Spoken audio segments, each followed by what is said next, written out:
Covid के नए strains भी अब लगातार सामने आ रहे हैं या आने की आशंका है। दिल्ली के सीएम अरविंद केजरीवाल के कोरोना के सिंगापुर स्ट्रेन पर दिए गए ट्वीट पर विवाद हो गया। सिंगापुर ने भारतीय हाई कमिश्नर को तलब किया, आपत्ति जाहिर की तो भारतीय विदेश मंत्रालय ने साफ किया कि ये बयान भारत का नहीं। हालांकि गौर करने वाली बात यह है कि सिंगापुर में कोरोना के मामले भारत की तुलना में ना के बराबर हैं। बावजूद इसके मुख्यमंत्री अरविंद केजरीवाल सिंगापुर के हालातों पर चिंता जाहिर कर रहे हैं।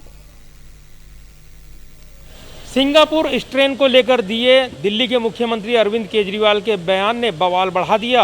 इसको लेकर कूटनीतिक विवाद भी देखने को मिला। सिंगापुर ने इस पर कड़ी आपत्ति दर्ज कराई तो भारत सरकार ने साफ कर दिया कि केजरीवाल के पास ये बोलने का अधिकार नहीं है। इधर दिल्ली सरकार ने साफ किया कि यहाँ केंद्र सरकार को केवल इमेज की फिक्र है, बच्चों की नहीं।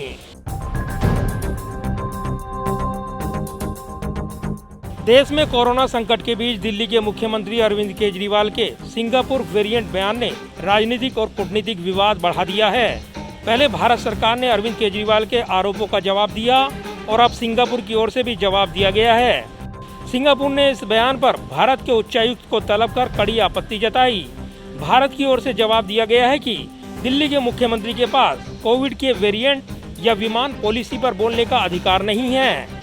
इधर विदेश मंत्री एस जयशंकर ने भी इस विवाद पर ट्वीट किया और कहा कि सिंगापुर और भारत दोनों कोरोना के खिलाफ लड़ाई लड़ रहे हैं। इस लड़ाई में सिंगापुर द्वारा भारत की जो भी मदद की गई है उसके लिए उनका धन्यवाद। मैं साफ कर देना चाहता हूं कि दिल्ली के मुख्यमंत्री का बयान भारत का नहीं है।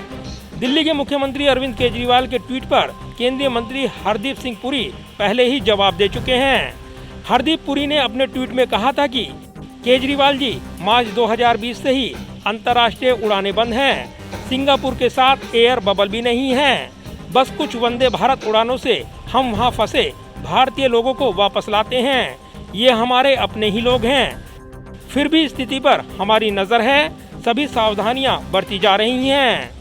भारत में मौजूद सिंगापुर के दूतावास की ओर से भी अरविंद केजरीवाल के ट्वीट पर जवाब दिया गया, जिसमें कहा गया कि सिंगापुर में कोरोना के नए स्ट्रेन पाए जाने की बात में कोई सच्चाई नहीं है। सिर्फ सिंगापुर के दूतावास ही नहीं बल्कि सिंगापुर की सरकार के स्वास्थ्य मंत्रालय ने भी प्रेस रिलीज जारी कर दिल्ली के मुख्यमंत्री अरविंद केजरीवाल के दावे का खंडन किया। सिंगापुर के विदेश मंत्री ने भी इस मसले पर दिल्ली के मुख्यमंत्री अरविंद केजरीवाल को जवाब दिया। उन्होंने कहा कि राजनेताओं को तथ्यों पर बात करनी चाहिए। कोरोना का कोई सिंगापुर वेरिएंट नहीं है।